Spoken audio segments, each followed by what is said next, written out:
Mis queridos hermanos, muy buenos días, muy buenas tardes, muy buenas noches. Un saludo especial para cada uno de mis hermanos y de las familias del grupo de Magdalena del Aposento de Alto Venecia. Vamos hoy a continuar estudiando el Evangelio de Juan, que hemos venido semana tras semana indagando en él, meditando en él, y ha sido de gran bendición, creo que para todos los que hacemos parte del grupo. Vamos a continuar hoy en el capítulo número 18 del Evangelio de Juan. Recuerde que estamos en el juicio contra el Señor Jesucristo en la última semana después de ser arrestado. Y mis hermanos, recordando un poquito esos juicios contra el Señor Jesucristo, que sin lugar a dudas pues son unos errores judiciales atroces, donde el amigo de los pecadores enfrentó el odio de los pecadores. El juez de toda la tierra fue juzgado, imagínese, por simples jueces humanos. El que ha sido exaltado Señor de la gloria fue humillado con burlas, con escupitajos, con golpes. Nuestro Señor Jesucristo, el santo y el justo, se le trató como un vil pecador. Él, quien es la verdad, pues lo acusaron, le impugnaron malvados con mentiras. Aunque estos esfuerzos de estos acusadores fueron tremendos, pues la Biblia no deja de resaltar la inocencia de Jesús.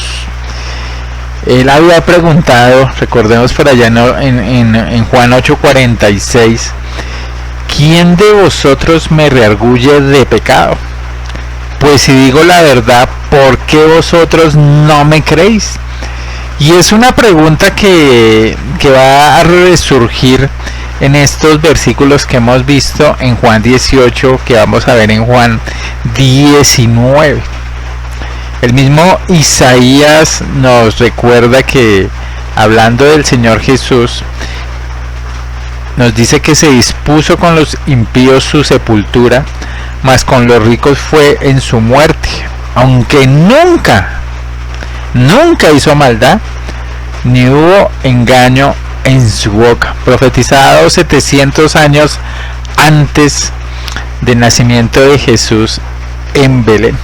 Y recordemos que, por ejemplo, en Lucas 1:35 el ángel predice en el nacimiento de un santo ser. Y vamos a ver evidenciado también en los evangelios sinópticos, aun como Judas se lamentó por haber entregado sangre inocente, por allá en Mateo 27:4. Los malhechores al lado de Jesús reconocieron que el Señor no había hecho ningún mal, en Lucas 23:41. El centurión romano que se encargó de su ejecución reconoce: este hombre era justo. Pablo, unos años después, reconocería: él no conoció pecado.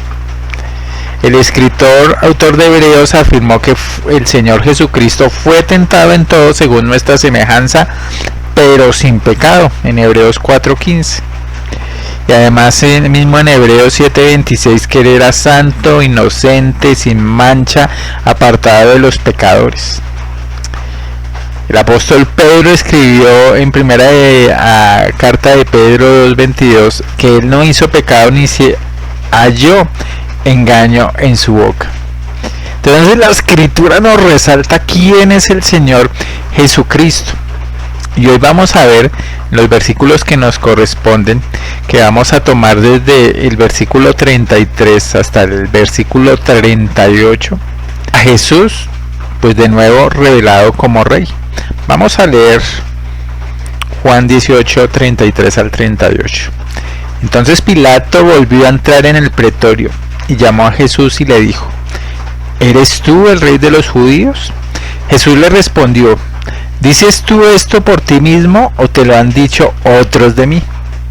Pilato le respondió: ¿soy yo acaso judío? Tu nación y los principales sacerdotes te han entregado a mí. ¿qué has hecho? Respondió Jesús, mi reino no es de este mundo. Si mi reino fuera de este mundo, mis servidores pelearían para que yo no fuera entregado a los judíos. Pero mi reino no es de aquí. Le dijo entonces Pilato, ¿luego eres tú rey? Respondió Jesús, tú dices que yo soy rey.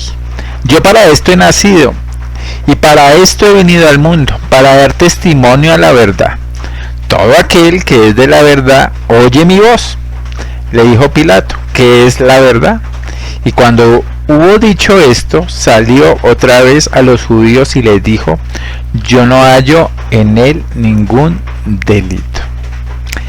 Y mis hermanos, este encuentro con Pilato, esta segunda etapa, recuerde que hemos visto el arresto de Jesús, el primer encuentro con Anás, el encuentro con Pedro, de alguna manera la negación de Pedro. En los sinópticos vemos que después de eso sucede un encuentro con el Sanedrín, con Caifás, y desde hace 8 días ya veíamos esta primera etapa del juicio civil con Pilato.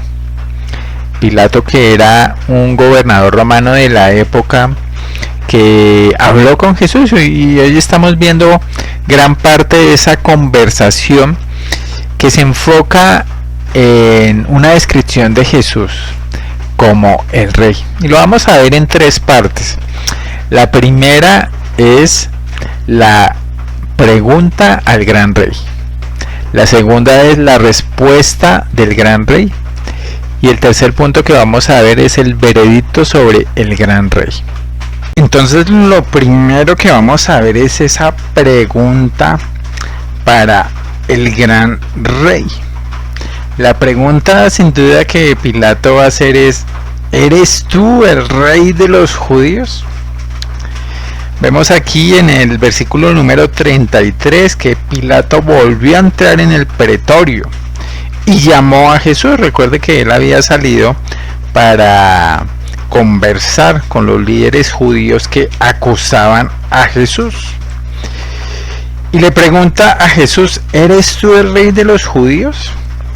Y esta pregunta tiene un trasfondo en las palabras de los acusadores, que nosotros podemos ver que Juan no nos relata, pero que por ejemplo el Evangelio de Lucas capítulo 23 versículo 2 nos cuenta de qué manera comenzaron a acusar a Jesús delante de Pilato.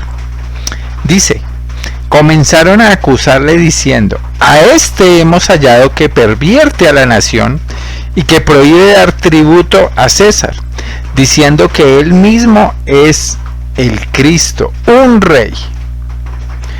Por supuesto, las acusaciones de los judíos eran completamente falsas.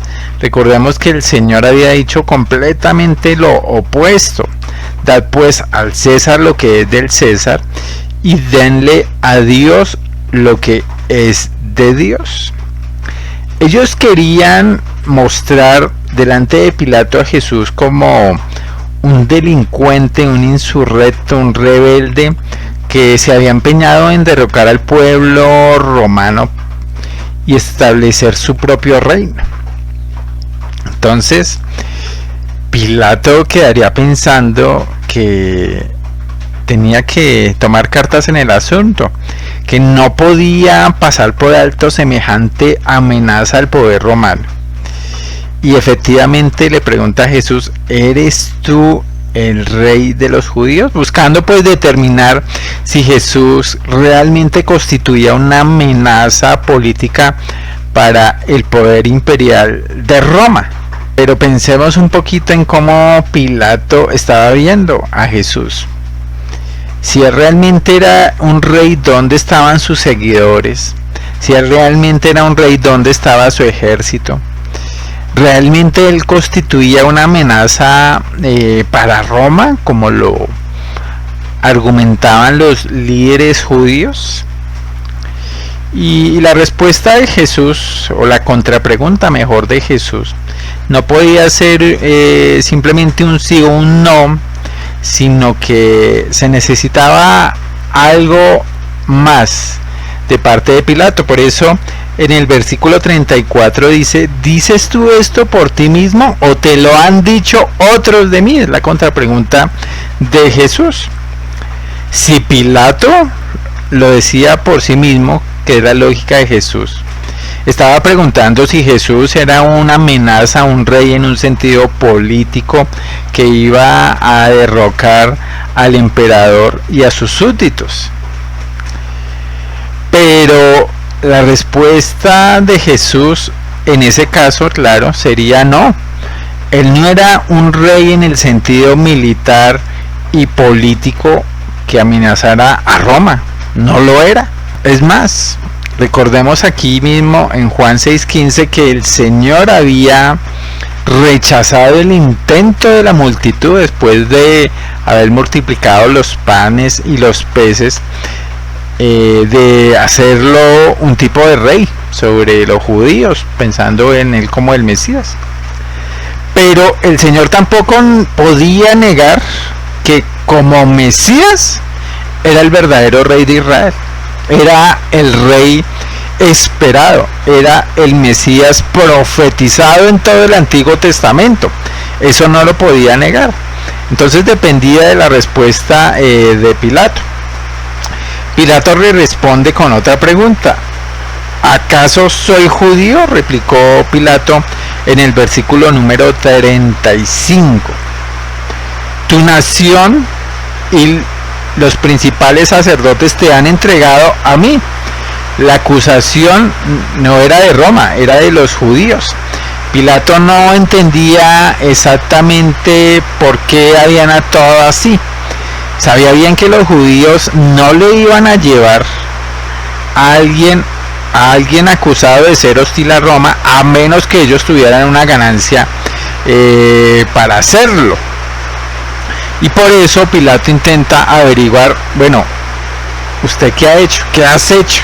Y por allá en Mateo 27:18 nos dice que Pilato en ese momento entendió que los líderes judíos le habían llevado a Jesús por envidia. No entendía aún qué había hecho Jesús para provocar esa hostilidad de parte de los judíos, pero sabía que lo habían hecho por envidia. ¿Qué has hecho?, le pregunto. Y mis hermanos, las preguntas de Pilato son muy importantes. Y en un sentido es la pregunta que todo hombre debe hacerse. ¿Quién eres tú? ¿Quién es Jesús para nosotros? ¿Eres tú, Jesús, un rey? ¿Qué has hecho?, le pregunta Pilato. Y sin lugar a dudas es una pregunta que constantemente, mis hermanos, nos hemos de repetir, porque ¿es Jesús realmente el Creador? ¿Es Jesús realmente Dios? ¿Es Jesús realmente todo lo que la Biblia nos dice acerca de Él? Y a esas preguntas, como creyentes y aún los no creyentes a través del Evangelio, deben tener respuestas. Muchos hoy dicen: no, Jesús no es ninguna de las anteriores, no es ni rey, no es ni creador, mucho menos va a ser Dios, mucho menos va a ser un salvador para mí. Y es algo realmente triste. Si no hay un cambio en el corazón, mis hermanos, sobre el entendimiento de quién es Jesús, pues difícilmente una persona se acogerá a que el Señor sea su Salvador. Y lo que respondamos a esas preguntas, mis queridos hermanos, muestra mucho de cuál es nuestra relación con Él, muestra mucho de quiénes somos delante de Él. Y para los que hemos creído, el Señor es nuestro Rey. Para los que hemos creído, el Señor es nuestro sustentador. Para los que hemos creído, el Señor es nuestro Salvador. Y vamos a ver la respuesta de Jesús a este interrogante de Pilato. Entonces lo segundo que vamos a ver es la respuesta del gran Rey, de nuestro amado Señor Jesucristo. Jesús le responde que su reino, o sea, dice el Señor en el versículo número 36, mi reino no es de este mundo. La fuente del reino de Dios no era el sistema mundo que sostenía todos los reinos y lo sostiene aún a lo largo de toda la tierra. El Señor no derivaba su autoridad de ninguna fuente humana, de ninguna autoridad humana. Ya dijimos que él había rechazado el ser coronado rey, y acuérdese también que él dejó pasar la oportunidad de proclamarse rey en la entrada triunfal cuando entró a Jerusalén y muchas personas estaban esperanzadas frenéticamente en el Señor. Y le pasa a explicar a Pilato: si mi reino fuera este mundo, mis servidores pelearían para que no fuera entregado a los judíos. Y la lógica de Jesús es muy clara. Ningún rey terrenal habría permitido que primero lo apresaran tan fácilmente, que uno de sus seguidores, cuando intentaba defenderlo, él mismo lo reprendiera. Recordemos a Pedro. El reino de Jesús no tiene su origen en ningún esfuerzo humano, sino es el Hijo del Hombre conquista el pecado en la vida de quienes pertenecen a su reino espiritual. Y mis hermanos, hoy el reino de Cristo está espiritualmente activo en el mundo y lo podemos reconocer. Y sabemos también que el Señor un día regresará para reinar físicamente en la tierra. Eso nos lo relata por allá el libro de Apocalipsis en el capítulo 11, en el capítulo 20. Pero en este momento, mis hermanos, exactamente el reino existe en los corazones de cada uno de los creyentes, donde Él es el Rey y es el Señor soberano. Entonces la conclusión para Pilato es que Él no representaba una amenaza de ninguna categoría para la identidad nacional de Roma. Él repite: pero mi reino no es de este mundo. Es más, él tampoco encabezó una rebelión con los judíos que lo seguían para de alguna manera atentar contra Roma, como era de manera generalizada en muchas partes de la Palestina de ese tiempo, que había grupos guerrilleros en contra de Roma. Entonces Jesús deja enfáticamente claro que su reino no es de esta clase. Esa descripción pues deja a Pilato aún más confundido. Si su reino no era terrenal, ¿era Jesús verdaderamente un rey? Por eso busca aclarar el asunto y le pregunta entonces de nuevo Pilato, y dice: ¿así que eres rey?, le dijo Pilato. Luego, ¿eres tú rey?, dice la Reina Valera. Y la respuesta de Jesús fue clara y sin ambigüedades: tú dices que yo soy rey. Como le dice Pablo a Timoteo en la primera carta, capítulo 6, versículo 13, Jesús dio testimonio de la buena profesión delante de Poncio Pilato. Sin embargo, a diferencia de los reyes terrenales que conocía Pilato, a Jesús no lo coronó un rey humano o una autoridad humana. Él declara una cosa maravillosa, dicen mis hermanos, aquí en el versículo 37: yo para esto he nacido y para esto he venido al mundo. El Señor no solo había nacido como los otros seres humanos, también había venido al mundo de otro reino. Por eso el Señor testifica muchas veces que Él ha sido enviado, un reino celestial, llamémoslo de esa manera. En Juan lo testifica en el capítulo 3, versículo 13, delante de Nicodemo.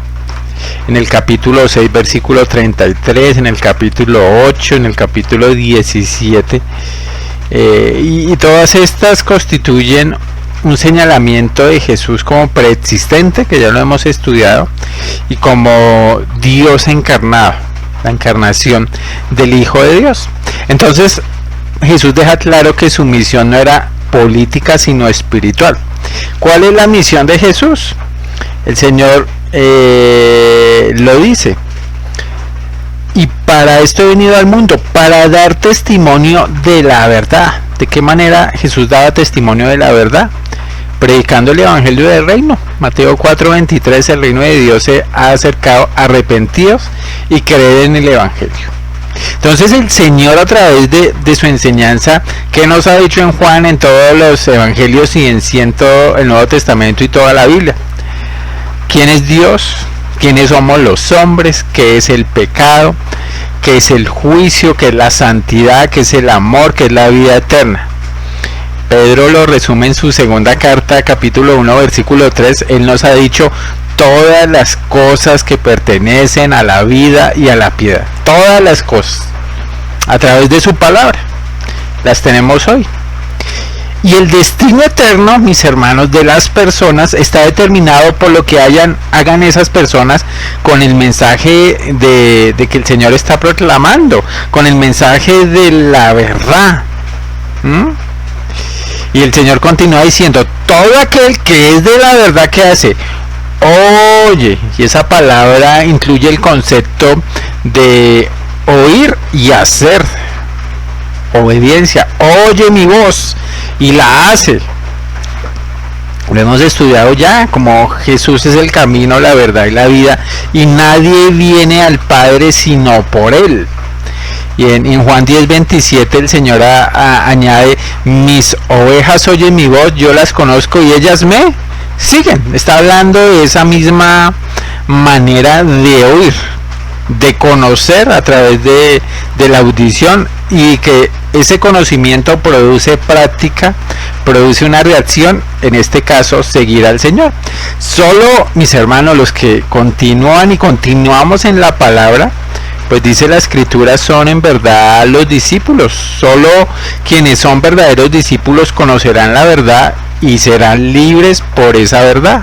Lo estudiábamos aquí mismo en Juan capítulo 8, versículo 31.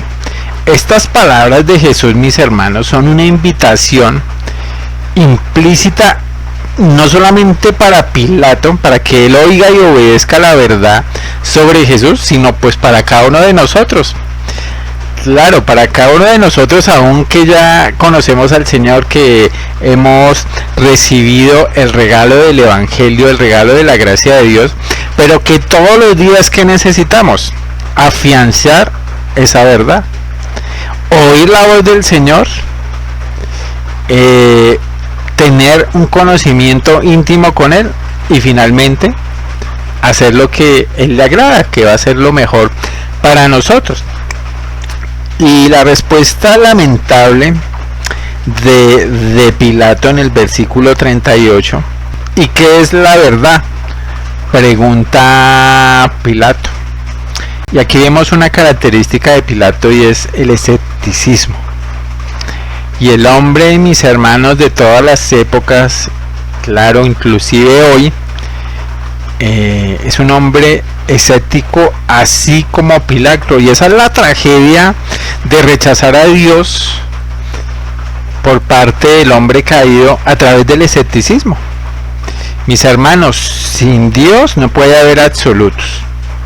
Sin los absolutos no puede haber verdades objetivas, universales y normativas. La verdad se vuelve, si sin Dios, subjetiva, relativa y pragmática. Y esa es una realidad que hoy todos o muchos hombres quieren tomar como su propia religión. Si yo no puedo ver algo, si no lo puedo comprobar, entre comillas, científicamente, eso no existe. Y si Dios yo no lo puedo ver, no lo puedo palpar, no lo puedo poner en un microscopio o en un telescopio, pues Dios no existe, y mucho menos Jesús. Entonces, mis hermanos, la invitación de Jesús a Pilato, y para toda la humanidad y para nosotros aún como creyentes, es clara: no podemos olvidarnos de Dios.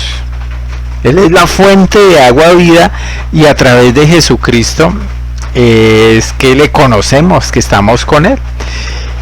Y Y rechazarle a él, mis hermanos, es, como dice Jeremías 2:13, cavar para sí mismo cisternas rotas que no retienen el agua. La respuesta frívola de Pilato demostró que él no estaba entre quienes el Padre había entregado al Hijo, quienes oyen y obedecen la voz de Cristo. Y es lamentable por Pilato, y es lamentable por todos los que rechazan esta verdad del Señor, donde Él declara que es Rey y que es un profeta, un predicador, un anunciador, un revelador de la verdad. Y el tercer punto que vamos a ver es el veredicto sobre el gran Rey, que es el último versículo, la parte B. Y cuando hubo dicho esto, salió otra vez a los judíos y les dijo: yo no hallo en él ningún delito. Y aquí, pues, una vez Pilato termina el interrogatorio a Jesús, él pronuncia un veredicto. Imagínense este hombre que la historia nos dice que era de alguna manera iracundo, que era cruel, que era tirano, que era de alguna manera emocionalmente desequilibrado, lo dicen las fuentes históricas. Sale y no halla en Jesús ningún delito por qué acusarlo. Él, a pesar de su corazón maligno, a pesar de su esclavitud al pecado, entendió lo suficiente como para notar que Jesús no representaba una amenaza para el gobierno romano. Y deja aquí claro con estas palabras que Jesús era inocente de las acusaciones que se le estaban haciendo de sedición, de insurrección por parte de los líderes judíos. Y no hay una acusación válida, y el Señor, pues, de gloria recibe, el Rey recibe las calumnias, el odio, las falsas acusaciones. No obstante, a un Pilato le halla indiscutiblemente inocente, y la Biblia nos lo muestra como perfecto, sin falta e inocente al Señor Jesús. Y mis hermanos, todo hombre en esta tierra tiene que dar un veredicto, y hay un libro bien interesante que se llama exactamente así: Evidencia que exige un veredicto. Y esta frase es realmente clara. Todo hombre tiene que dar un veredicto sobre Jesús. Todo hombre o le rechaza o le recibe. Todo hombre o le ama o le odia de alguna manera. Todo hombre o es de Cristo o no es de Cristo. Y esa decisión, mis hermanos, finalmente es una obra del Señor Jesucristo en la vida de los creyentes cada día. Y le damos gracias a Dios porque su misericordia nos ha alcanzado a cada uno de los creyentes, pero también oramos para que el Señor sea misericordioso con tantos que amamos y que necesitan este evangelio de salvación que declara que Jesús es el Rey, que Jesús es el proclamador de la verdad. Vamos a orar, mis hermanos, para terminar nuestro estudio de este día. Y Padre, te damos muchas gracias por tu palabra, que es hermosa, por presentarnos a Jesús como el Rey, y presentarnos también la realidad de que cada uno de nosotros tiene una responsabilidad delante tuyo sobre quién es Jesús, sobre qué ha hecho Jesús, sobre si le hemos recibido como Señor y como Salvador. Y cada día los creyentes también estamos decidiendo si le somos agradables a Él o no. Te damos gracias porque nos has dado la oportunidad de decidir. Te damos muchas gracias, Señor, en el nombre del Rey, del Señor Jesucristo. Amén. Mis hermanos, pues muchísimas gracias. Nos vemos el día viernes en nuestro encuentro para compartir sobre lo que el Señor nos ha hablado a través de estos versículos de Juan 18. Un abrazo para todos.